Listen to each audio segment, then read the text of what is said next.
ठीक है। तो देखते हैं हम लोग आज आर्टिकल, ठीक है, 1 से 395 तक। तो शुरू करते हैं आर्टिकल 1 से, ठीक है। तो पहला जो है क्या है, भाग फर्स्ट में कितना आर्टिकल, 1 से 4 तक, ठीक है। पहला आर्टिकल है संघ एवं उसका राज्य, ठीक है, धीरे धीरे बोलिएगा। दूसरा है नए राज्यों का प्रवेश या स्थापना। दूसरा तीसरा में क्या अंतर है, दूसरा में है कि मतलब कोई बाहर से राजा आ रहा है, ठीक है, जैसे सिक्किम को मिलाया गया तो आर्टिकल 2 के तहत, ठीक है, समझ रहे हैं। और तीसरा में क्या होगा, जो तीसरा है जो वर्तमान राज्य जो भारत में स्थित है, ठीक है, उसका मान लीजिए कि सीमा परिवर्तन करना है, नाम परिवर्तन करना है, या एक राज्य से काट के 2 राज्य बनाना है। जैसे कि तेलंगाना बना तो आर्टिकल 3 के तहत, अभी जो है पश्चिम बंगाल का नाम चेंज करने का बात चल रहा है तो भी होगा 3 के तहत। केरला का भी नाम जो है केरलम करने का बात चल रहा है तो भी आर्टिकल 3 के तहत होगा, ठीक है। इसका क्षेत्रफल चेंज हो, सीमा हो, नाम परिवर्तन या एक से बना के 2 राज्य करना हो तो आर्टिकल 3। चलिए अब है चौथा। चौथा में क्या दिया है, पहला और चौथी अनुसूची में संशोधन जो है ना, मतलब अनुसांगिक और प्रमाणिक विषयों का उपन जो अनुच्छेद, मतलब सीधा सीधा समझिए कि अनुच्छेद 2 और 3 में जो संशोधन किया गया है वो जो है 368 के बाहर रखा जाएगा, ठीक है, 368 के जो है बाहर रखा जाएगा। चलिए तो 4 तक हो गया। अगला जो है भाग 2 समझिए, और उसमें जो कितना आर्टिकल 5 से लेकर 11, ठीक है, ये वाला इंपॉर्टेंट है। चलिए 5 में क्या है, संविधान के प्रारंभ में नागरिकता। जब मान के चलिए कि संविधान लागू नहीं हुआ था उस समय जो नागरिकता जिसे बना हुआ था उस आधार पे जो है नागरिकता का प्रावधान है। चलिए 6 है पाकिस्तान से भारत को प्रवर्जन, मतलब जो पाकिस्तान से भारत जो आया है, ठीक है, 1950 या जब मतलब संविधान लागू हुआ उससे पहले जो पाकिस्तान से भारत आ गया था उसके लिए कुछ नागरिकता का प्रावधान है, ठीक है। थोड़ा देखेंगे फास्ट बहुत है ना। 7 में पाकिस्तान को मतलब भारत से जो पाकिस्तान गया था अब फिर मान लीजिए कि वापस आना चाहता है उसके लिए नागरिकता का प्रावधान किया गया। किस कौन सा आर्टिकल, आर्टिकल 7। चलिए आर्टिकल 8 देखते हैं। इस सब में जो है आर्टिकल इंपॉर्टेंट 8 बहुत जरूरी है, ठीक है। ये जो है इंडियन ओवरसीज सिटीजनशिप, जो भारतीय अभी भी जो बाहर रह रहे हैं, ठीक है, उनके लिए है। जैसे भारत के बाहर रहने वाले भारतीय मूल के, भारतीय मूल मतलब उनके माता पिता में से कोई जो भारतीय थे लेकिन अब वो बाहर रह रहे हैं, उनके लिए जो नागरिकता का प्रावधान है वो आर्टिकल 8 में भी आए।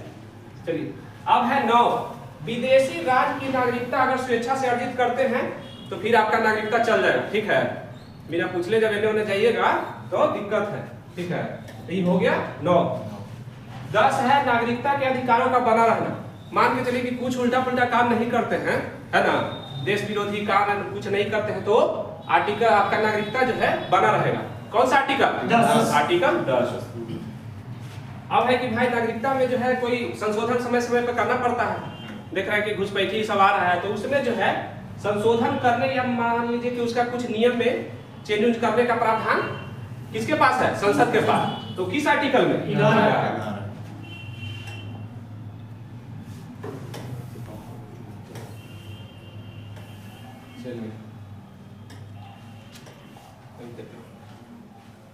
अब है मूल अधिकार, ठीक है, इसको ध्यान रखिएगा, इसी को जो है मैग्ना कार्टा कहा जाता है, ठीक है। भाग 3 को, ठीक है, भाग 3 में क्या है, मौलिक अधिकार, ठीक है, इसी को जो है संविधान का मैग्ना कार्टा कहा जाता है। इसमें कहां से कहां तक है, 12 से लेकर 35, ठीक है, 12 से लेकर 35 आर्टिकल तक। अब 12 में क्या है, 12 में उसका परिभाषा है, ठीक है। आर्टिकल 13 कुछ अधिकारों की असंगत या उनका अल्पीकरण, मतलब कुछ जो है राज्य को ये पावर दिया गया है कि कुछ अधिकार को सीमित कर सकता है, ठीक है। और ये रीट में भी आता है, ठीक है, मिला के रीट में भी आता है। सुप्रीम कोर्ट अगर जाएंगे ना तो आर्टिकल 32 के साथ साथ इसको भी ले जा सकते हैं, ठीक है। तो कभी कभी ऑप्शन में देता है कि कितना जो है आर्टिकल है ऐसा जिसके तहत जो रीट जारी किया जा सकता है, 3 गो, ठीक है। एगो हाई कोर्ट वाला हुआ कितना, 32, हाई कोर्ट वाला 226 और सुप्रीम कोर्ट 32, उसके साथ 13 भी जा सकता है, ठीक है। तो ध्यान रहे 13 वही है। चलिए ये सब तो सबको याद नहीं याद है तो समझिए बहुत बड़ा आप लोग विधि के समक्ष समानता 14, ठीक है। अच्छा, विधि के समक्ष समानता कहाँ से लिया गया है? ब्रिटेन। विधि के समान समकक्ष अमेरिका, ठीक है। अब आर्टिकल 15 में है 5 गो, ठीक है। धर्म, मूल वंश, जाति, लिंग या जन्म स्थान, ठीक है। इसके आधार पे भी है, किसी आधार पे भेदभाव नहीं किया जाएगा। 15, 16 लोक नियोजन में, जो मान लीजिए सर्विस में जॉब में जो है उसका अवसर का समानता है, ठीक है। उसमें है जो भेदभाव कुछ नहीं होगा वो होगा। अस्पृश्यता का अंत, मतलब सीधा सीधा छुआछूत का अंत, ठीक है। इसमें उपाधि का अंत, ठीक है। पहले जो है राजा महाराजा का जो उपाधि रहता था उसका अंत किया गया है। और जो है वही प्रीवी पर्स लगता है 26वां संविधान संशोधन, हम लोग आर्टिकल अमेंडमेंट पढ़ेंगे तो देखेंगे। प्रीवी पर्स समाप्त किया गया, वही उपाधियों का। लेकिन ध्यान रहे कि जो पद्मश्री, पद्म भूषण और विभूषण और भारत रत्न वो दिया जाता है आर्टिकल 18 के तहत, ठीक है। 19 वाक एवं वाक का स्वतंत्रता, बोलने का अधिकार जो है इसी में, इसमें 6 गो है ना, 7 गो था, लेकिन याद रहे 19 का जो एफ है वो खत्म हो गया, एफ खत्म हुआ है, ठीक है। A B C D E है और जी है, एफ जो है वही संपत्ति का अधिकार। संपत्ति का अधिकार कहाँ चल गया है? 300 के कम में, ठीक है। ये जो संपत्ति का अधिकार था 19 एफ में था, पहले 19 एफ में था, ठीक है। वही जो चला गया। अभी इसमें मतलब टोटल कितना बच गया 19 में? 6 गो, ठीक है। 6 गो, वही जो समझिए रहे कि बस उसे वाला जो है ना बोलने का नहीं कैसे। अब है अपराध के लिए दोष सिद्धि के संबंध में संरक्षण, ठीक है। अब इसका 3 गो है, तीनों बता दीजिए तो। एक अपराध के लिए एक सजा, पहला। दूसरा क्या है? मतलब जिस कानून का उल्लंघन किया हो, कोई क्राइम करते समय उसी के तहत सजा। तीसरा अपने खिलाफ जो है गवाही के लिए बाध्य नहीं किया, ठीक है। 3 गो क्लियर, कोई दिक्कत? चलिए, अब है 11 में प्राण एवं दैहिक स्वतंत्रता। मतलब जो है किसी अन्य, मतलब अगर जो कानून है उसी के तहत किसी मतलब कोई आधार पे उसका जो है सीमित नहीं किया जा सकता है। जीवन और आजादी का स्वतंत्रता को ऐसे जो है बिना कानून के उसको छीना नहीं जा सकता है, ठीक है। तो इसीलिए देखते हैं क्या आपातकाल में भी 2 गो स्वतंत्र मतलब लागू रहता है, कौन? 20 और 21, इसलिए ठीक है। तो सबसे इंपॉर्टेंट है, देख रहे हैं, प्राण एवं दैहिक स्वतंत्रता, मतलब ये जीने का आजादी है, समझिए। इसको जो है किसी भी हालात में कम नहीं किया जा सकता है, ठीक है। यही हो गया। अब 21 का में क्या है? प्रारंभिक शिक्षा का अधिकार कब जोड़ा गया? 86वां संविधान संशोधन 2002। ठीक है, 2002। चलिए, अब है 22 क्या है? कुछ दशाओं में 20 और 22 2 में 3 है, ठीक है। कुछ दशाओं में गिरफ्तारी और निरोध से संरक्षण, ठीक है। मतलब ये जो है 22 आर्टिकल है, कोई अपराध करने के बाद के लिए नहीं है, अपराध को रोकने के लिए, ठीक है, ताकि उसको जो है अपराध को करने से रोका जाए, ठीक है। इसीलिए है जो कुछ दशाओं में गिरफ्तारी, मतलब आप पे अगर डाउट होता है, हम पे अगर डाउट होता है तो उसको गिरफ्तार करके नजरबंद किया जा सकता है, ठीक है। इसमें भी 3 गो है, ठीक है। अगर किसी को गिरफ्तारी होता है तो वारंट लिया जाएगा, ठीक है। बिना वारंट के आप गिरफ्तार नहीं कर सकते। इसलिए कोई कंडीशन में भले आप क्राइम कर दिए, लेकिन आपको पुलिस गिरफ्तार करने आता है तो आप खोज सकते हैं कि वारंट दिखाइए, तो उसमें लिखा रहेगा। दूसरा 24 घंटे के अंदर मजिस्ट्रेट के अंदर जो है कोई मजिस्ट्रेट के डिस्ट्रिक्ट मजिस्ट्रेट कम से कम होना चाहिए, उस लेवल का अधिकारी वहाँ पेश करना होगा, ठीक है। तीसरा जो है कि मनपसंद वकील रखने का अधिकार। 23 बलात्कार एवं मानव के दुर्व्यवहार, जो ही मतलब जो अवैध काम हो रहा है, ठीक है, उसका जो है किसी को जबरदस्ती जो है आप किसी काम करने के लिए बात नहीं किया जा सकते हैं। वैसे रीति भी इसी में आता है, ठीक है, यही सब में आता है। जैसे बेगारी भी आ जाएगा। हाँ, बेगारी भी आएगा, दास प्रथा भी आएगा, सब उसी के तहत है, ठीक है। चलिए, अब है कारखानों में बाल श्रम पर निषेध, ठीक है। 24 अगर मान के चलिए कि कोई बच्चा अगर 14 साल से कम है, कारखाना में काम कर रहा है या दुकान पे काम कर रहा है, होटल में काम कर रहा है, वो अवैध है, अगर आप कंप्लेन करिएगा तो वो आदमी फंस सकता है, लेकिन क्या जरूरी है। चलिए, तीसरा है 25 आर्टिकल 25 है, वही 25 से 28 क्या हो गया? धर्म के स्वतंत्रता, ठीक है। तो 25 में क्या है, किसी भी धर्म को अंतःकरण से मानने, उसका पालन करना, प्रचार करना, जो भी है, ठीक है। तो ये 25 में सीधा सीधा समझिए कि धार्मिक स्वतंत्रता धर्म के स्वतंत्रता है, ठीक है। आप मान के चलिए कि हिंदू से मुस्लिम हो सकते हैं, मुस्लिम से सिख हो सकते हैं, ऐसा तो कोई विचार होगा नहीं, मतलब वो बोल रहे हैं। आर्टिकल 26 धार्मिक कार्यों के प्रबंध की स्वतंत्रता, ठीक है। इसमें मान लीजिए कोई आयोजन वगैरह कर सकते हैं, ठीक है। अल्पसंख्यक को भी मतलब वो तो नीचे दिया होगा 29-30 में, लेकिन इसमें वही है धार्मिक कार्य के प्रबंध की स्वतंत्रता, प्रबंध वही होता है मैनेजमेंट, मान लीजिए कोई आयोजन वगैरह कर सकते हैं। आर्टिकल 27 वही कर वाला है, ठीक है। धार्मिक जो कोई चीज हो रहा है उस पर जो पैसा इकट्ठा होगा उस पर कर नहीं लगेगा, ठीक है। जैसे मान लीजिए चंदा हुआ दुर्गा पूजा के लिए, अब 2 करोड़ रुपया हो तो उस पर टैक्स नहीं लगेगा, ठीक है। तो इसलिए कर सकते हैं आप भी आयोजन।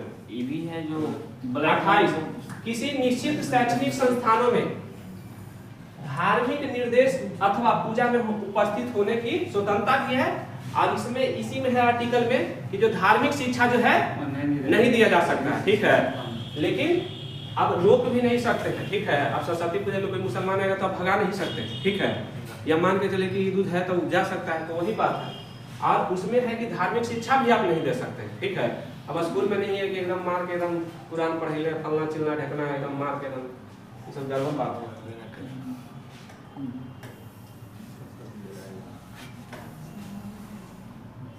29-30 चलिए 29 है अल्पसंख्यक वर्गों के हितों का संरक्षण, ठीक है। अल्पसंख्यक वर्ग का हित का उल्लंघन नहीं कर सकते है ना, उसका भी संरक्षण होगा, ठीक है। तो वही अल्पसंख्यक वर्गों के हितों का संरक्षण। फिर है शिक्षा संस्थान एवं स्थापना और प्रशासन करने का, वही अल्पसंख्यक है, मान के चलिए कि मुसलमान को भी अधिकार है, कोई शिक्षा संस्थान अपना स्थापित कर सकता है। मुसलमान क्या, कोई भी मतलब जो अल्पसंख्यक है, अल्पसंख्यक का आधार क्या है, एक तो भाषाई आधार पे, एगो क्या आधार पे, जनसंख्या के आधार पे, तो 2 ही आधार पे है। तो जो भी जनसंख्या के आधार पे है या भाषा के आधार पे उसको अल्पसंख्यक कहेंगे, तो उसका भी अधिकार है। आप ये नहीं कि बहुसंख्यक है तो उसको एकदम मार के छोड़ा जाएगा, नहीं कर सकते। चलिए ये तो खत्म हो गया संपत्ति का अधिकार, संपत्ति का अनिवार्य अधिकार खत्म। इसमें अब ले दे के कुछ नहीं है, इसमें अब 1-2 थोड़ा इम्पोर्टेंट है। 32 इम्पोर्टेंट, 32 तो है ही है। चलिए इस भाग द्वारा अधिकारी को परिवर्तित, वही उपचार के लिए है। सुप्रीम कोर्ट जो है इसी के तहत आप रीट जारी करता है, ठीक है। मौलिक अधिकार का जो उल्लंघन होगा तो इसी के तहत जा सकते हैं, ठीक है। 5 तरह के रीट होता है, कौन कौन? बंदी प्रत्यक्षीकरण, बंदी प्रत्यक्षीकरण हो गया, परमादेश हो गया, उत्प्रेषण, परमादेश, परमादेश तो वही है, अधिकार परीक्षा। चलिए ये तो खत्म है। एगो 34 जो है मार्शल लॉ, ठीक है। मतलब कि मार्शल लॉ वही जो मान लीजिए कि अभी जैसे आसाम उसाम में लगते रहता है, मान लीजिए सैनिक शासन सीधा समझिए होगा, जहां लगेगा सरकार को कि कानून व्यवस्था गड़बड़ है वहां मार्शल लॉ लगा देगा, ठीक है। तो इसमें जो है वो 34 इंपॉर्टेंट है। और 33 में तो शायद वो है ना अर्धसैनिक बलों के लिए, ठीक है, सीआरपीएफ ये सब के लिए।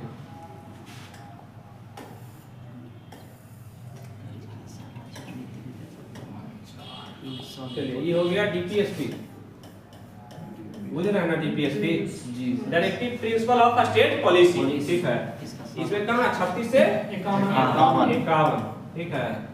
इसमें से एक आध को चांस रहता है, ये दे देता है, नहीं तो आप तो आर्टिकल मिलाने के लिए दे रहा है, ठीक है। चर्चल को दे देगा, अभी नहीं सोचेगा एक वो आर्टिकल देगा, 2 जगह मिलाने के लिए दे देता है, चर्चल को 8 को दे देगा। चलिए 36 में परिभाषा जी, फिर से हो गया। इस भाग में मतलब यही, मतलब जो इसी में जो है ना राज्य को जो है संसाधन जितना रहेगा उसी पे डिपेंड करता है। आप इसके लिए जो है कोर्ट नहीं जा सकते, ठीक है। यही चीज है, क्योंकि यही है जो डीपीएसपी जो है बात योग नहीं है, ठीक है। और मौलिक अधिकार जो है बात योग है, ठीक है। तो यही है, ये जो है वही जितना मतलब राज्य के पास संसाधन है उसी के अनुसार वो अपना काम करेगा। आर्टिकल 38 जो है इम्पोर्टेंट है, ठीक है। 38 जो है राज्य लोक कल्याणकारी, मतलब लोक कल्याण की अभिवृद्धि के लिए सामाजिक व्यवस्था बनाएगा, है ना। राज्य चाहता है कि सब में समन्वय रहे, लोक कल्याण की अभिवृद्धि हो, ठीक है। तो ये थोड़ा सा कंफ्यूजन होता है 37-38 लगता है, ठीक है। लेकिन 38 में इसमें जो है वही कुछ जो है राज्य द्वारा अनुसरणीय तत्व, उसमें भी वही है, मतलब कुछ कुछ जो ऐसा चीज दिया, डिटेल पढ़िएगा तो पता चलता है कि कुछ कुछ ऐसा जो है ना तत्व है जो मतलब वो राज्य अनुसरण कर सकता है, ठीक है, उसमें कोई रोक टोक नहीं है। हाँ, ये इम्पोर्टेंट है, ये कब जोड़ा गया? 42वां संविधान संशोधन 1976, ठीक है, 1976 में। समान न्याय एवं निःशुल्क विधिक सहायता, मान के चलिए कोई अपराधी है, अगर पकड़ाता है, उसके पास अपना वकील है तो इसी के तहत दिया जाता है, ठीक है, सरकार की तरफ से वकील दिया जाएगा कि आप ऐसे ही किसी को केस सजा नहीं सुनाया जाएगा, ठीक है, उसको दिया जाएगा। कसाब भी पकड़ाया था पाकिस्तान का आतंकी, उसको भी दिया गया था, दूसरा लड़ाया गया था केस, ठीक है, भले वो केस हार जाए लेकिन सरकार की तरफ से जो है आपको निःशुल्क विधिक सहायता उपलब्ध कराया जाएगा, ठीक है। अब हो गया 40, ये तो मान के चलिए कि आंख बंद करके भी याद रहना चाहिए नींद में, ठीक है। ग्राम पंचायत का गठन, सही बात है, ये सब नहीं याद है तो मान के चलिए कंपटीशन लाइन नहीं है, ठीक है। 40 ग्राम पंचायत का गठन, इसमें कुछ दशाओं में काम, शिक्षा, लोक सहायता पाने का अधिकार, ठीक है, जनता को कुछ दशा में, हर कंडीशन नहीं, कुछ दशा में उसका अधिकार है कि मान के चलिए कि काम, शिक्षा और लोक सहायता पाने का अधिकार है, ठीक है। 42 काम की न्याय संगत मानवोचित और वही जो प्रसूति हित वाला जो है ना, और कहीं भी अगर मनरेगा के तहत इसमें आता है, ठीक है, मान लीजिए कि जहाँ काम कर रहे हैं वहाँ सही कंडीशन होना चाहिए, फर्स्ट एड का व्यवस्था होना चाहिए, ठीक है। अब ऐसा नहीं कि साला एकदम मान के 65 डिग्री टेम्परेचर में काम करा रहा है, ऐसा नहीं ना, उसका जो है सही कंडीशन होना चाहिए। काम की न्याय संगत और मानवोचित, ठीक है, मानव के अनुसार जो है उचित होना चाहिए, ठीक है। और उसके बाद जो इसी में जो है प्रसूति सहायता बड़ी इंपॉर्टेंट है, ठीक है, प्रसूतियों का जो सहायता है, ठीक है, मैटरनिटी लीव, ये सब इसी में। 43 है कर्मकारों के लिए निर्वाह मजदूरी, समझ रहे हैं, बनेगा जो मजदूरी बढ़ता है इसी के तहत जितना मजदूरी होना चाहिए कि उसका निर्वाह हो सके, है ना। अब दिन भर काम करा रहे 100 रुपया दे रहे हैं तो कुछ है, भीख है ना, वो नहीं ले रहा है, भीखो का ये 10 रुपया दीजिएगा तो कहेगा 10 रुपया दे रहे हैं, 10 लोग और दे रहे हैं, लौटा देता है, 20 रुपये करके, ठीक है। तो कर्मकारों के लिए जो कोई भी अगर मजदूरी है तो उसका जो है इतना मजदूरी होना चाहिए उसका निर्वाह हो सके, तो निर्वाह मजदूरी। 43 का फिर किसमें जुटा, इसी के तहत जुटा है, ठीक है, 42वां संविधान संशोधन 1976 के तहत जो भी का है ना उसी के तहत जुटा है। उद्योग में जो है, उद्योग के प्रबंध में कर्मकारों का भी भाग लेना, मान लीजिए कि कोई फैक्ट्री है, उद्योग है, तो उसमें जो काम करने वाला है उसका भी राय विचार होना चाहिए, ठीक है, नहीं कि मन मानता जब चालू किया तब बंद कर दिए, ठीक है। तो यही कह रहा है, यही जो है ना पार्टिसिपेशन इन मैनेजमेंट, ठीक है, वर्कर्स का भी जो है पार्टिसिपेशन इन मैनेजमेंट होना चाहिए, ठीक है। उद्योगों के प्रबंध में कर्मकारों का भाग लेना, ये भी इंपॉर्टेंट है, ठीक है। सहकारी समितियों का बढ़ावा, ठीक है, सहकारी समिति किसमें हो जाएगा, 43 के ख में, ठीक है, 43 के ख में। चलिए अब 44 है, तो 44 पे सब नहीं बताना पड़ेगा, ये सब बच्चा जानता है, ठीक है। यूनियन सिविल कोड यही है, ठीक है, हाँ, यूसीसी, ठीक है। नागरिकों के लिए एक समान सिविल संहिता, भारत में सिविल संहिता, एक समान सिविल संहिता लागू करने वाला पहला राज्य गोवा, उसी समय से चला आ रहा है, ठीक है, वो पुर्तगाली के समय से ही चला आ रहा है, ठीक है, उस समय 1954 समथिंग 1961 से, ठीक है। आजादी के पहले से कहेगा कि किस राज्य में चला आ रहा है, तो गोवा, ठीक है। आज अभी वर्तमान में जो है पहला राज्य उत्तराखंड, दूसरा गुजरात में भी प्रोसेस में, अंडर प्रोसेस है, लागू नहीं हुआ, ठीक है। ये हो गया 44। 45 में है बालकों के लिए निःशुल्क और अनिवार्य शिक्षा, ठीक है। ये राज्य का कर्तव्य होगा कि जो 0 से 6 वाला है ना, 0 से 6 साल तक के लिए बच्चों को निःशुल्क, मतलब इसी में आंगनबाड़ी आएगा, ठीक है, आंगनबाड़ी जिसको आंगनबाड़ी कहते हैं, ठीक है, इसी में आएगा। चलिए अब आर्टिकल है 46, इसमें जो है SC ST के लिए, ठीक है, SC और ST, ठीक है, SC ST के लिए जो है व्यवस्था किया गया है शिक्षा के लिए, ठीक है, SC ST के लिए शिक्षा का व्यवस्था है।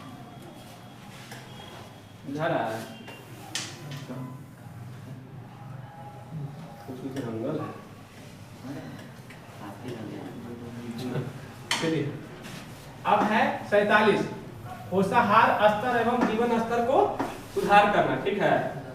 इसी के तहत जो है ना 47 में शराब वाला, शराब जो शराबबंदी है 47 के तहत ही, ध्यान रहे, ठीक है। शराबबंदी किसमें? 47 में। चलिए अब है 48 में कृषि और पशुपालन, ठीक है। 48 में कृषि और पशुपालन। आइए जो है उसके बाद पर्यावरण संरक्षण, ठीक है। ये भी जोड़ा गया है 42वें में, ठीक है, 1976, ठीक है, 42वें संविधान संशोधन में जोड़ा गया। चलिए 49 में जो है राष्ट्रीय महत्व के स्मारकों का संरक्षण, वस्तुओं का, ठीक है। कोई भी जो पब्लिक मतलब ये है प्रॉपर्टी, उसका जो संरक्षण है, या जो हाँ पब्लिक प्रॉपर्टी भी कह सकते हैं, जो मेन है स्मारक का संरक्षण, जैसे लाल किला हो गया, जैसे कुतुब मीनार हो गया, ताजमहल हो गया, इस सब का जो संरक्षण है इसके तहत किया जाएगा। 50 कार्यपालिका से न्यायपालिका का पृथक्करण, ठीक है। न्यायपालिका जो पालिका में हस्तक्षेप नहीं कर सकता। कार्यपालिका हम लोग का कौन हो गया? जो मंत्री परिषद है, ठीक है, मंत्री परिषद हो गया कार्यपालिका। न्यायपालिका जो हाँ तो वही ना, मंत्री परिषद में राष्ट्रपति का सिग्नेचर तो होना चाहिए ना, बिना उसको कैसे हो। 51 अंतर्राष्ट्रीय शांति और सुरक्षा की अभिवृद्धि, ठीक है। कोई भी राज्य का कर्तव्य है कि अंतर्राष्ट्रीय शांति को बढ़ावा दे, ठीक है। तो इसमें ये हो गया। चलिए अब है 51 के क, ठीक है। ये हो गया मौलिक कर्तव्य, कहाँ से लिया गया है? रूस से, रशिया से। ठीक है, कोई दिक्कत नहीं, आप जो समझिए। मौलिक कर्तव्य, हाँ 42वां संविधान संशोधन 1976 के तहत।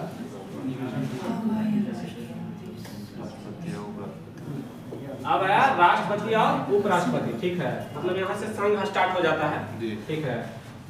चलिए 52 में भारत के राष्ट्रपति, 53 में संघ की कार्यपालिका शक्ति राष्ट्र में निहित होगी, ठीक है। जो भी अगर बिल बन गया है, कोई भी मतलब कानून बन गया है, जब तक राष्ट्रपति का सिग्नेचर नहीं होगा वो फाइनल नहीं होगा। मतलब कि सारा जो शक्ति है आखिर में किसमें निहित है? राष्ट्रपति में, ठीक है। तो संघ की कार्यपालिका शक्ति। राष्ट्रपति का निर्वाचन, समझ रहे हैं? राष्ट्रपति का निर्वाचन 54। निर्वाचन की रीति, मतलब इसी को कोटा कहते हैं ना जी।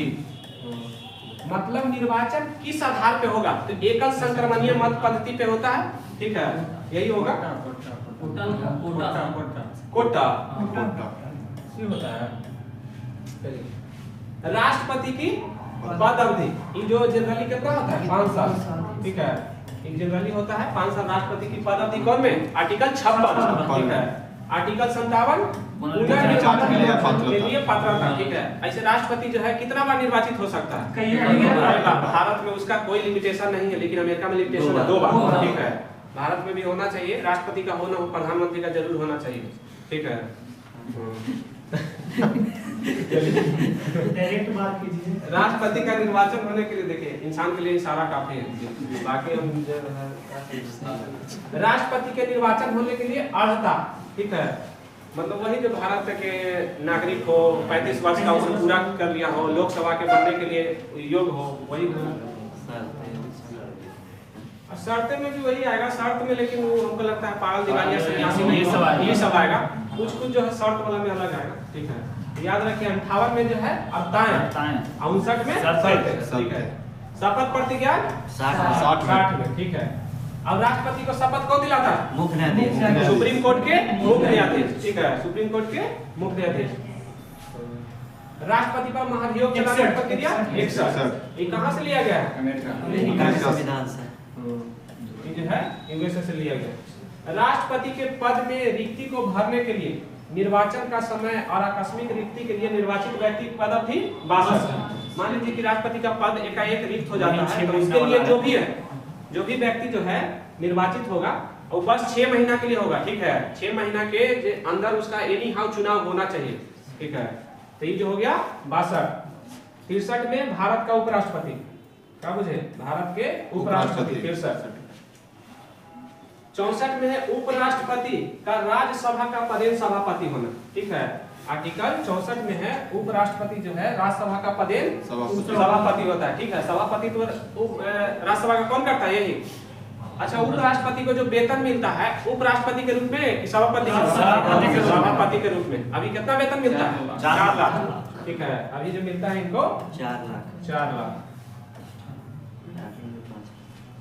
चलिए, राष्ट्रपति के पद में आकस्मिक रिक्ति के दौरान, हाँ अब मतलब जो हो गया 65 में क्या है, राष्ट्रपति का एक मर उड़ गया, मतलब जो भी हो कुछ भी हो तो उसका जो है अनुपालन करेगा कौन? उपराष्ट्रपति। ठीक है, तो उसका जो है कर्तव्य का कार्य का निर्वहन दिया है। ठीक है, अगर जब उपराष्ट्रपति राष्ट्रपति के रूप में कार्य करेगा तो वो सभापति तो करेगा कि नहीं? नहीं करेगा। ठीक है, वो एक ही काम करेगा। ठीक है, वो फिर इसको जो है उपराष्ट्रपति को राष्ट्रपति का सारा सुविधा मिल जाएगा। ठीक है, एज लाइक राष्ट्रपति। 66, अब 66 में है उपराष्ट्रपति का निर्वाचन। ठीक है, 66 में उपराष्ट्रपति का निर्वाचन।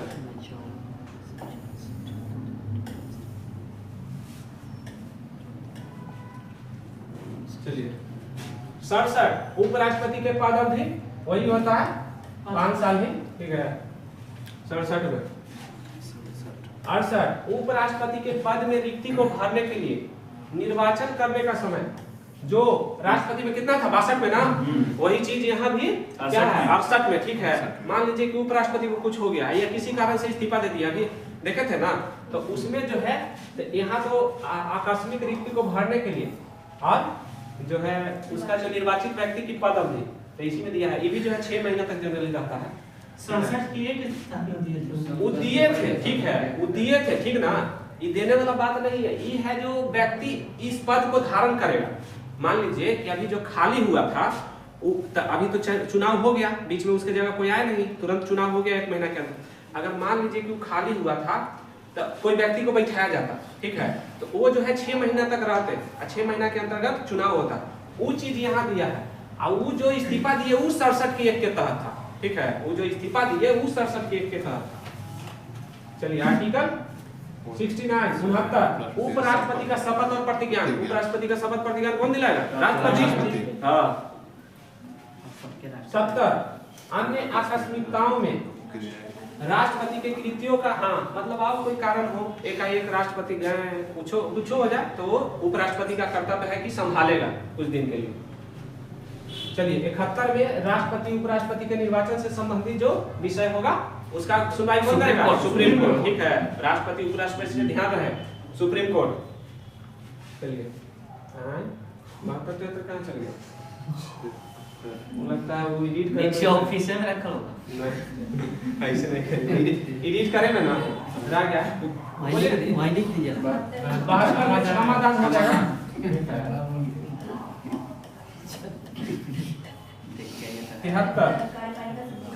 शक्ति का विस्तार, कार्यपालिका शक्ति का विस्तार। उत्तर में वही एक मंत्री परिषद होगा जो प्रधानमंत्री को हेल्प करने वाले। 74 में हो जाएगा एक मंत्री परिषद। मंत्री परिषद प्रधानमंत्री को 75 में हो जाएगा ना, प्रधानमंत्री 75 की 1 में ना प्रधानमंत्री, इसमें पीएम हो जाएगा। ठीक है, अब 75 में वही मंत्रियों के बारे में अन्य उपबंध दिया है। ठीक है, और अन्य उपबंध है। अब 75 की 1 में पीएम हो जाएगा, फिर 76 से आ गया।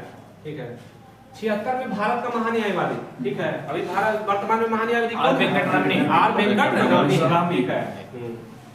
77 भारत सरकार के कार्यों का संचालन। भारत सरकार का जो भी कार्य का संचालन हो रहा है किस आर्टिकल के तहत? आर्टिकल 77। ध्यान रहे 77 और 78 इंपॉर्टेंट है। ठीक है, 77 और 78 दोनों में कंफ्यूज नहीं करिएगा। ठीक है, राष्ट्रपति को जानकारी देने के संबंध में प्रधानमंत्री का कर्तव्य। कोई भी कार्य हो रहा है तो प्रधानमंत्री जो है राष्ट्रपति को सूचित करेगा। ठीक है, बताएगा। तो वो 78 और 77 में भारत सरकार के कार्य का संचालन। ठीक है, ध्यान रहे। चलिए, 79 में संसद का गठन, 80 में राज्यसभा की संरचना। ठीक है, और 81 में लोकसभा की संरचना। इसे कर देना, ये सब कुछ है, कुछ नहीं सर, हो गया। चलिए, अब है 82 प्रत्येक जनगणना के पश्चात जो पुनः समायोजन, वो वाला जो है ना, हाँ, क्या बोलते हैं, जो परिसीमन आएगा। परिसीमन नहीं है। ठीक है, बहुत इंपॉर्टेंट है, ध्यान रहे। परिसीमन जो है परिसीमन इसी के तहत है, ठीक है। अच्छा, परिसीमन आयोग का अध्यक्ष कौन होता है? परिसीमन आयोग का अध्यक्ष जो होगा ना, ये कौन होता है? चुनाव आयोग। हाँ, चुनाव आयोग का अध्यक्ष जो होता है ना, वही, क्योंकि उसी के आधार पे तो होता ही है, परिसीमन के आधार पे ही सीट का बंटवारा वगैरह होता है, तो वही होता है।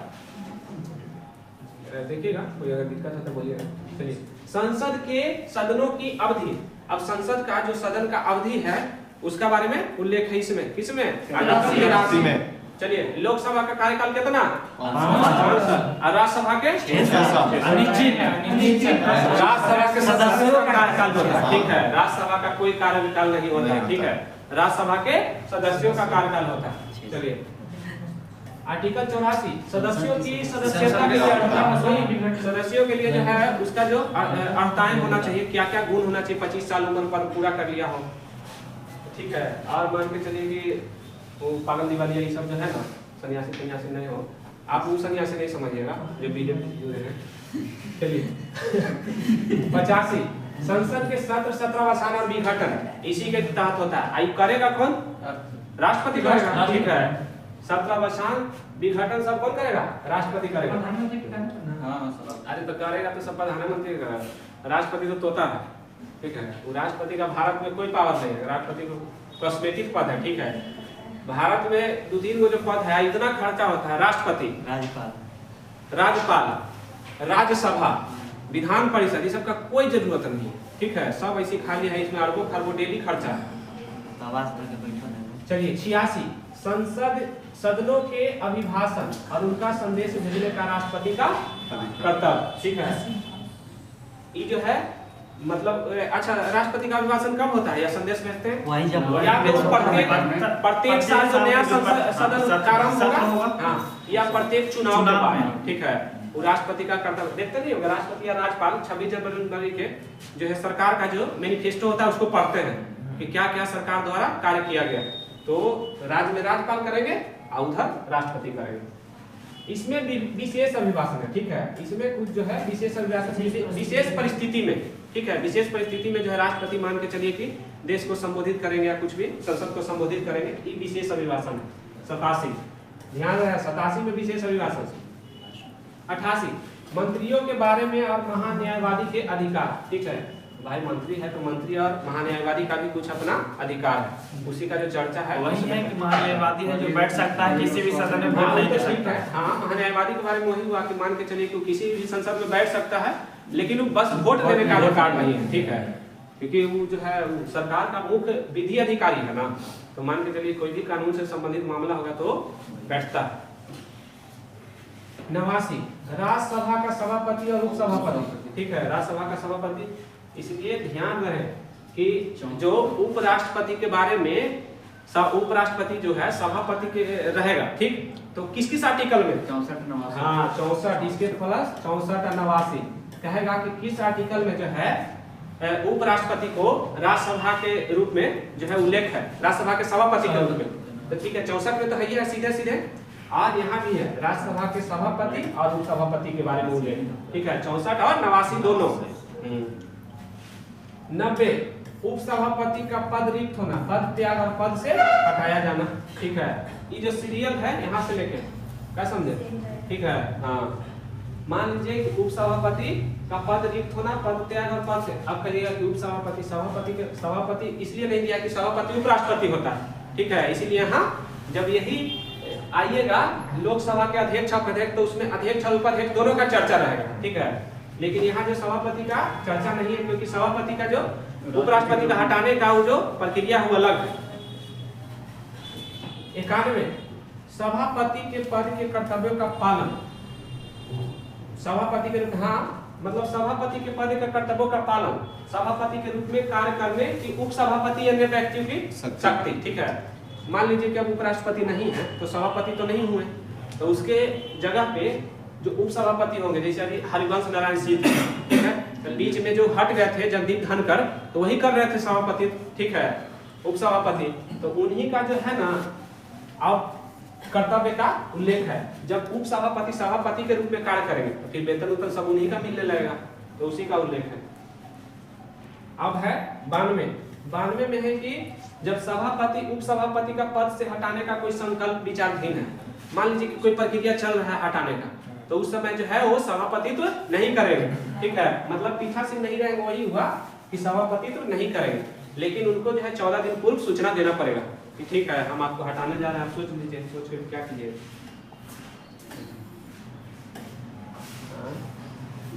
ठीक है सर, क्या हो रहा है? ये तो अलग थोड़ा चला। और पेजवा हो गया फिर यहाँ से। कोई बात नहीं, गुस्सा कैसे ही होता है, एक चीज दो बार रिपीट होता है। चलिए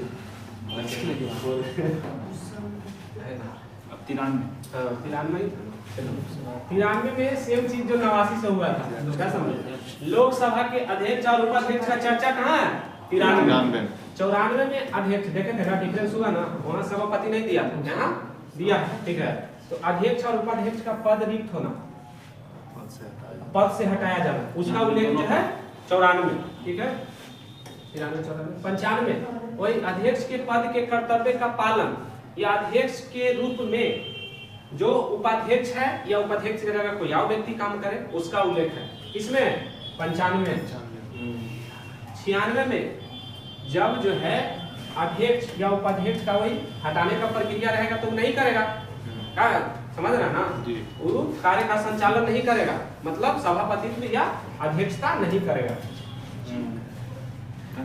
97 सभापति, उप सभापति, अध्यक्ष तथा उपाध्यक्ष के वेतन भत्ता, सबसे बड़ी तो इम्पोर्टेंट यही ना है, बिना पैसा के कुछ काम होता है नहीं, क्या सर? तो ये बहुत बढ़िया से बताएंगे, बिना पैसा के कुछ कराते हैं पूजा वूजा? नहीं, होने कहाँ जा रहे हैं? चलिए अच्छा, ब्राइटनेस बढ़ गया है, आंख में भार पड़ रहा है, चश्मा लगाइए।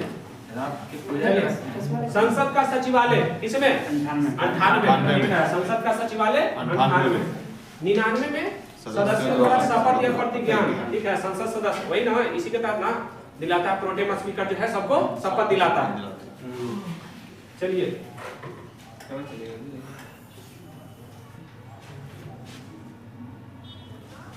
छोटे की ठीक तो है। फट जाए।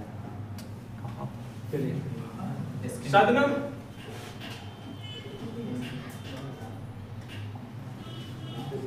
हाँ 99 में शपथ प्रतिज्ञान हो गया। 100 में सदनों में मतदान या रिक्ति होते हुए सदन की कार्य करने की शक्ति या गणपूर्ति। गणपूर्ति कितना में है? 100 के 3। 100 के 3, तो ही है। इसमें जो मतदान भी करता है ना, जो मत बराबर होने की स्थिति में जो लोकसभा का अध्यक्ष जो है मतदान करता है, निर्णायक वोट इसी में। अब इसमें जो है 101 में ये स्थान का रिक्त होना, कभी कभी जो होता है ना, कोई कोई जो मान के चलिए कि मान लीजिए 2 सीट से जीत गया, ठीक है, तो कोई कोई जो है स्थान का रिक्ति हो जाता है, कोई को छोड़ना पड़ेगा ना, नहीं तो अगर 6 महीना के अंदर नहीं छोड़िएगा दोनों, तो दोनों खाली हो जाए, ठीक है। तो इसी का उल्लेख है कि स्थान का रिक्त होना, तो उसके लिए जो चुनाव ना होगा उसका जो है। अब सदस्यों के लिए निर्भरता है, वही है, सदस्य के लिए भी है जो कंडीशन है होना चाहिए कि मान के चलिए लोकसभा का है तो उसका वो एज यूज होना चाहिए 25 साल, या वही पागल दिवालिया सन्यासी ना हो। बाकी अच्छा, संसद बनने के लिए कितना तक पढ़ा होना जरूरी है? यही एगो नहीं है, ठीक है, कि आप जो है ढेला छाप के बन सकते हैं। चलिए 103 में सदस्यों की निर्भरताओं से संबंधित वही प्रश्न पे विनिश्चय, मतलब वही अब क्या है, सदस्य मान लीजिए कि उस योग्य नहीं ठहरता तो उस पे भी जो है कुछ सवाल जवाब होगा, तो वही उल्लेख है। अनुच्छेद 104 में 99 के अधीन शपथ लेने या प्रतिज्ञान करने से पहले, तो मतलब वही निर्धारित किए जाने या बैठने का और मत देने के लिए शास्त्री है, ये थोड़ा सा है डिग्री है, इसको हम देखे थे एक दिन लेकिन भुला गए क्या है एक्चुअली, सही बात है। तो इसमें जो है ना थोड़ा सा 99 वाला अनुच्छेद इसको देख लीजिएगा, लेकिन ऐसे ही सब इम्पोर्टेंट है भी ना। चलिए अब है आर्टिकल 105, संसद के सदनों की तथा उसके सदस्यों और समितियों का शक्ति और विशेषाधिकार, ठीक है। वही जो मान के चलिए कि जो समिति होता है ना संसद के, लोक लेखा समिति हो गया, प्राक्कलन समिति हो गया, तो उसका जो है समिति का सदस्यों की शक्ति और उसका विशेषाधिकार है, ठीक है, क्या है नहीं है उसको देखिएगा। अब इसमें जो है सदस्यों का वेतन और भत्ते, ठीक है, जो संसद सदस्य है उसका वेतन भत्ते का उल्लेख किसमें है? 106 आर्टिकल 6 में। इसको थोड़ा सा ध्यान दीजिएगा, 105 और 106। हाँ, 107 हो गया विधेयक के पूरा स्थापित और पारित किए जाने के संबंध में उपबद्ध है, ठीक है। 107 में जो है विधेयक को पूरा स्थापित करने या पारित करने के संबंध में उपबद्ध है।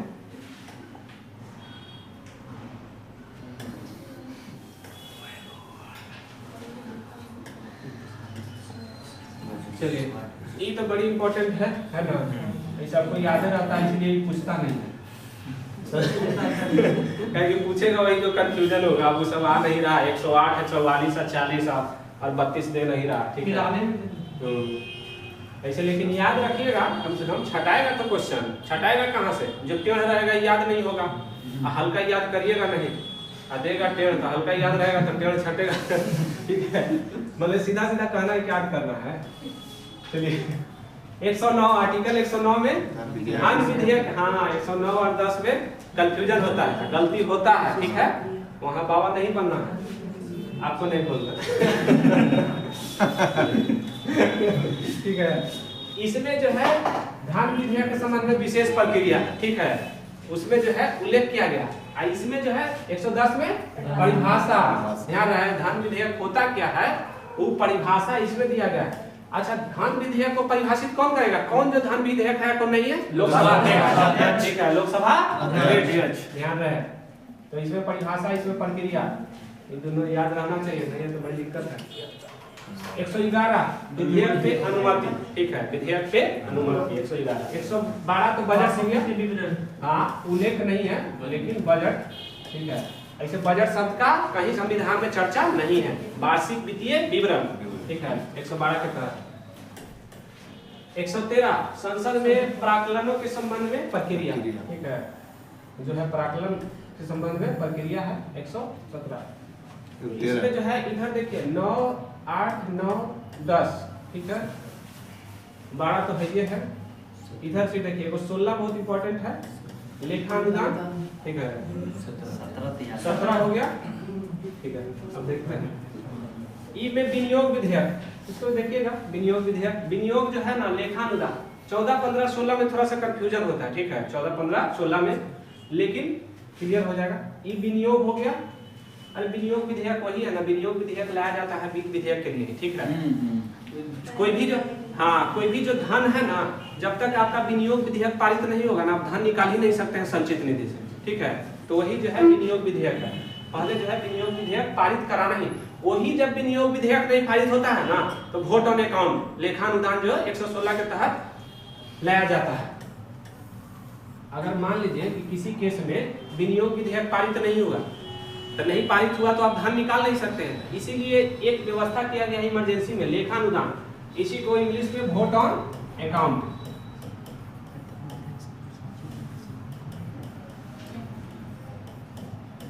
ठीक है, वोट ऑन अकाउंट इसी को कहा गया। मतलब तत्कालिक रूप से या जिस वर्ष चुनाव होना रहता है, मतलब अपना पैसा निकाल लिए, ठीक है, इस आर्टिकल के तहत और उस समय के लिए काम कर लिए, ठीक है। या इमरजेंसी में कोई जरूरत है तो वही 116 के तहत। 117 में है वित्त विधेयक के बारे में विशेष उपबद्ध, समझ रहे हैं। वहां था 109 में धन विधेयक के संबंध में विशेष प्रक्रिया, यहाँ 117 में वित्त विधेयक के संबंध में विशेष उपबद्ध।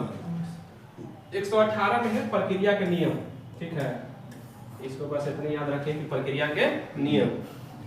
119 संसद में वित्तीय कार्य एवं उसका प्रक्रिया विधि का विनियमन है, ठीक है। संसद में जो भी जो कार्य हो रहा है वित्तीय कार्य, ठीक है, उसके बारे में चर्चा है इसमें।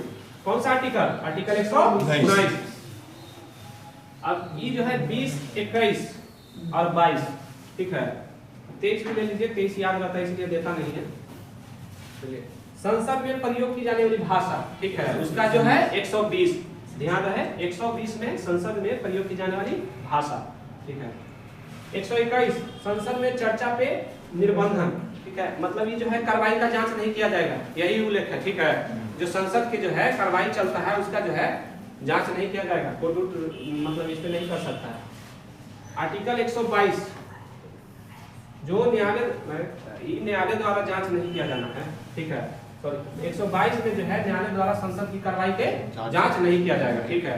चाहे वो कोई का कार्रवाई हो, विधानसभा, विधान परिषद, राज्यसभा, लोकसभा, किसी का भी जो है वो सुप्रीम कोर्ट या हाई कोर्ट हस्तक्षेप नहीं करेगा, ठीक है। वो 122 में। आइए तो वही हो गया। विश्रांति काल में जो है अध्यादेश मतलब जारी करेगा, कौन जारी करेगा? राष्ट्रपति, ठीक है। राष्ट्रपति जो है 123 के तहत अध्यादेश जारी करेगा। राज्यपाल 213, इसी को पलट देना है, ठीक है। वही ना अध्यादेश जारी करता है। मान के चलिए अध्यादेश कब जारी करेगा? जब संसद सदन नहीं हो, ठीक है। संसद मतलब कार्य की अवधि में नहीं हो, संसद जो है बैठक के दौर में नहीं हो, तभी जारी करेगा।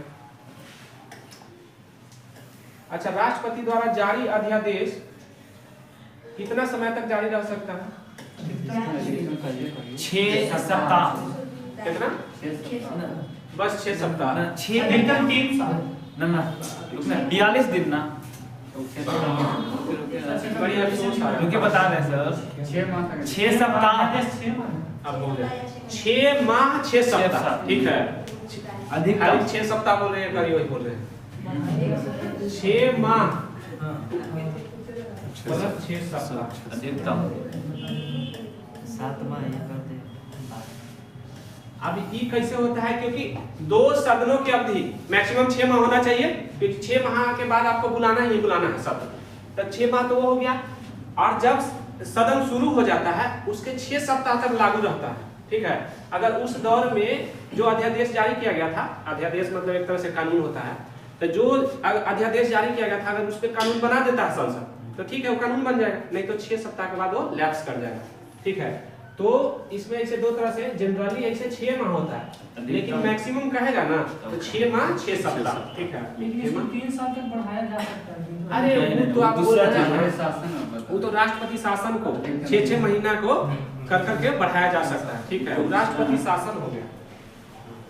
चलिए 124 उच्चतम न्यायालय की स्थापना एवं उसका गठन, ठीक है। उच्चतम न्यायालय का स्थापना और उसका गठन इस आर्टिकल के तहत 124 के का राष्ट्रीय न्यायिक नियुक्ति आयोग, ठीक है। राष्ट्रीय न्यायिक नियुक्ति आयोग आया भी और चल भी गया, ठीक है। 2014 में आया था ना, जो हाँ 99वां में आया था, ठीक है। और 2015 में फिर सुप्रीम कोर्ट हटा दिया।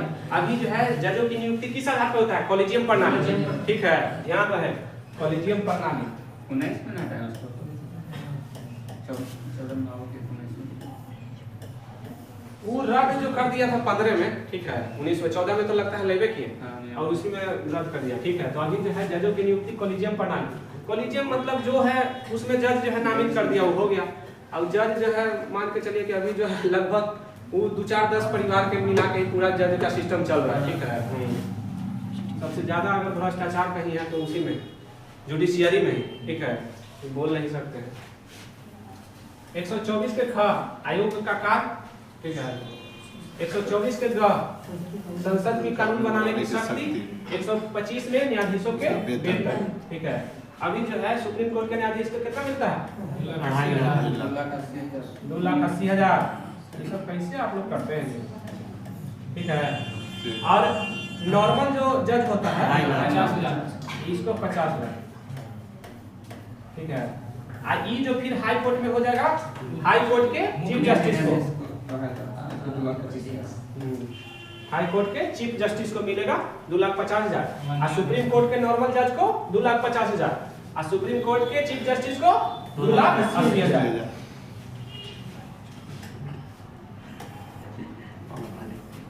अरे उसको जो है ना वीडियो रोक दीजिएगा, एक बार लंबा नहीं कीजिएगा उतना, नहीं करेगा। बहुत लंबा हो जाएगा। काटिए। आर्टिकल 126, ठीक है। ये है कार्यकारी मुख्य न्यायमूर्ति की नियुक्ति, ठीक है। कार्यकारी जो मुख्य न्यायमूर्ति होता है उसका नियुक्ति। चलिए 127 बड़ी इंपॉर्टेंट है। तदर्थ न्यायाधीश की नियुक्ति। तदर्थ न्यायाधीश की नियुक्ति उस समय की जाती है जब मान के चलिए कि किसी समय जो है कोरम पूरा नहीं हो रहा, ठीक है। मतलब बहुत सारा कोर्ट में केस है, पेंडिंग है, और कोरम होना चाहिए ना भाई, सबके लिए कोई 3 जज बैठेगा, कहीं 5 जज बैठेगा, कहीं 7, उस टर्म के लिए कोरम नहीं पूरा हो रहा है तो जज को उठा के ले जाता है हाई कोर्ट से या कहीं से और उसको नियुक्त करता है उस टर्म के लिए खाली। जैसे ही केस का खत्म हो गया, काम खत्म हो गया। आई तदर्थ न्यायाधीशों की नियुक्ति कौन करेगा? राष्ट्रपति। ठीक है, नियुक्ति उक्ति जितना है राष्ट्रपति आंख बंद करके मारना है, ठीक है ना, क्योंकि नियुक्ति कभी प्रधानमंत्री और कोई करता नहीं है। नियुक्ति का मैक्सिमम काम जो भी है सेंट्रल में राष्ट्रपति और राज्य में राज्यपाल। इतना बड़ा पद है। 128 उच्चतम न्यायालय की बैठकों में सेवानिवृत्त न्यायाधीशों की उपस्थिति, वही है उच्चतम न्यायालय का मान के चलिए बैठक उठा हुआ तो जो भी सेवानिवृत्त न्यायाधीश है उसका भी कभी कभी उपस्थिति होता है तो उसका उल्लेख है 128 में। 129 उच्चतम न्यायालय का अभिलेख न्यायालय होना, ठीक है, रिकॉर्ड मतलब उच्चतम न्यायालय का जो हर फैसला होता है वो क्या होता है? रिकॉर्ड होता है, ठीक है। वो मतलब अगला जो केस आएगा उसके आधार पे उसका निर्णय दिया जा सकता है, ठीक है। मान के चलिए कि संविधान बन गया है ना, वो सुप्रीम कोर्ट के साथ भी होता है, हाई कोर्ट के साथ भी होता है। मान के चलिए कि कोई अगर शादी की उम्र घटा दिया है सुप्रीम कोर्ट है या हाई कोर्ट, कहीं का हाई कोर्ट मान लीजिए कि दिल्ली में कर दिया है शादी का उम्र, मान के चलिए लड़का के 25 साल कर दिया, अब कहीं केस लड़ा जाएगा उस आधार पे तो उस आधार पे दिया जाएगा कि दिल्ली हाई कोर्ट जो है उसका किया था तो उसको आधार बनाया जाता है, ठीक है। सुनाया गया फैसला एक कानून बन जाती है। तो हाई कोर्ट में 215 के तहत होता है, ठीक है, रिकॉर्ड अभिलेख न्यायालय और इसमें 129 बात को बुझिए। अब है उच्चतम न्यायालय का स्थान, ठीक है। उच्चतम न्यायालय कहाँ स्थित है? जैसे दिल्ली में है और ऐसे 1-2 बार जो बैठक कहीं कहीं दूसरे जगह पे हुआ है, ठीक है। एक जगह जम्मू कश्मीर में हुआ है, एक हैदराबाद में हुआ है, ठीक है। तो ही सुप्रीम कोर्ट का जो स्थान का उल्लेख है 130 में। हाँ, अभी है सुप्रीम कोर्ट का जो है आरंभिक अधिकारिता, आरंभिक या मूल अधिकारिता, ठीक है, बड़ी इंपॉर्टेंट है। इसमें जो है ना जैसे 2 राज्यों का मामला चल रहा है या राज्य केंद्र का मामला चल रहा है, केंद्र शासित राज्य का मामला चल रहा है, सुप्रीम कोर्ट डायरेक्ट मंगा लेगा अपने यहाँ, ठीक है। क्योंकि जब 2 गो राज्य है तो किस हाई कोर्ट में आप लड़िएगा मामला? नहीं ना, वो जो है उसका अपने आप मामला बनता है सुप्रीम कोर्ट का ही, ठीक है। सुप्रीम कोर्ट का उच्चतम न्यायालय का जो है आरंभिक या प्रारंभिक या मूल या मौलिक जो है अधिकारिता है। खत्म हो गया। 132 कुछ मामलों में जो है न्यायालयों में उच्चतम न्यायालय में न्यायालय की अपीलीय अधिकार था, ठीक है। कुछ मामलों में उच्च न्यायालय से हाँ वो जो है डायरेक्ट अपना मंगा सकता है, ठीक है। मान के चलिए कि कोई केस है वो हाई कोर्ट में है, सुप्रीम कोर्ट के लग रहा है कि नहीं उसके यहाँ नहीं, वो डायरेक्ट मंगा सकता है, ठीक है। यही जो है 132। 133 उच्च न्यायालय से सिविल विषयों से संबंधित, समझिए ना, एगो सिविल होता है एगो कोची फौजदारी हो गया, क्रिमिनल सॉरी हाँ, सिविल और क्रिमिनल, ठीक है। तो वही तो यहाँ सिविल मामला है 133 में, समझ रहे हैं। सिविल विषयों से संबंधित अपीलों में उच्चतम न्यायालय की अपीलीय अधिकार था। अगर कोई सिविल मामला फंसा हुआ है उसको जो है उस अपील के तहत सुप्रीम कोर्ट जो है मंगा सकता है हाई कोर्ट से। आई हो गया दंडिक विषय, वही क्रिमिनल विषय, समझ रहे हैं ना। 134 जस्ट क्रिमिनल को हो गया तो उसको आरंभिक अधिकारिता के बारे में है 134। आर्टिकल 134 के क्रम में क्या है? उच्चतम न्यायालय में अपील के लिए प्रमाण पत्र, ठीक है। उच्चतम न्यायालय में अपील के लिए कोई अगर आप अपील करते हैं उसके लिए प्रमाण पत्र होना चाहिए। 135 विद्यमान विधि के अधीन फेडरल न्यायालय की अधिकारिता और उसका शक्तियों का उच्चतम न्यायालय द्वारा प्रयोग किया जाना है। मान के चलिए है 136 और 137 इंपॉर्टेंट है, ठीक है। 136 से भी ज्यादा 137, ठीक है। अपील के लिए उच्चतम न्यायालय की विशेष इजाजत 136 137 में जो है ना यही न्यायिक पुनर्विलोकन, ठीक है। जो सुप्रीम कोर्ट कोई अपना फैसला को ही रिव्यू कर सकता है, ठीक है। ये जो हो गया निर्णयों या आदेशों का उच्चतम न्यायालय विशेष इजाजत, ठीक है। यही जो है 37 है 137, ठीक है। 136 में हो गया अपील के लिए उच्चतम न्यायालय की विशेष इजाजत। 136 37 देखिएगा।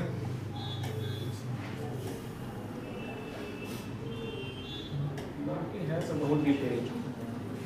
138 अब उच्चतम न्यायालय की अधिकारिता में वृद्धि, उच्चतम न्यायालय के अधिकारता में वृद्धि करेगा कौन? संसद करेगा, ठीक है, संसदे करेगा, ठीक है। तो ये जो है किस आर्टिकल में? 138। उच्चतम न्यायालय की अधिकारता में वृद्धि 138। अब है कि कुछ रीट निकालने की शक्तियों का उच्चतम न्यायालय को प्रदत्त किया जाए। कुछ मतलब और विशेष परिस्थिति में जो है ना, ऐसे तो 32 के तहत रीट निकालता ही है, लेकिन 139 में भी है कुछ जो विशेष परिस्थिति में कुछ रीट निकालने की शक्तियों को उच्चतम न्यायालय को प्रदत्त किया जाए।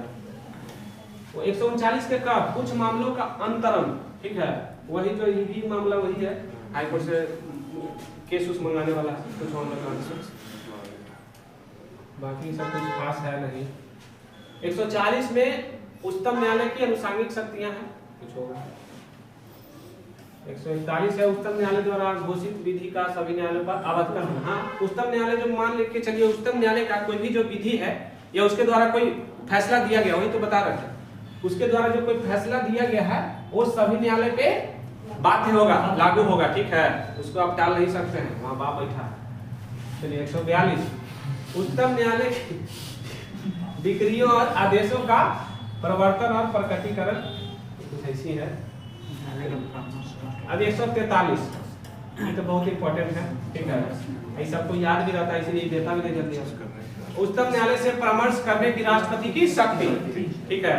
अब इसमें दो केस है, राष्ट्रपति सलाह मांगेगा तो क्या सुप्रीम कोर्ट देने के लिए बात है? नहीं, ना तो वो बात है और ना ये बात है, ना सुप्रीम कोर्ट अगर आदेश दे भी दिया तो राष्ट्रपति मानने के लिए भी बात नहीं है, ठीक है। दोनों एक दूसरे से टेढ़िया है सही बात, क्योंकि यहाँ राष्ट्रपति का मतलब सीधे सीधे मंत्री परिषद, समझ रहे हैं ना, और मंत्री परिषद का सीधे सीधे मतलब है प्रधानमंत्री, और प्रधानमंत्री जो होता है टेढ़िया होता है समझ रहे हैं, इसीलिए वो मांग लेता है, ना उसका देने के लिए बात है नहीं मानने के लिए। वीडियो रिकॉर्ड हो रहा है, किसकी जगह प्रधानमंत्री ने बढ़िया से बोलिए। अरे तो प्रधानमंत्री अपने देश का थोड़े बोल रहे हैं।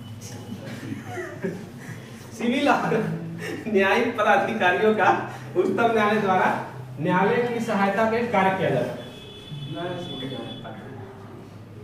हाँ, इसमें वही देखिए न्यायालय का नियम किसमें है?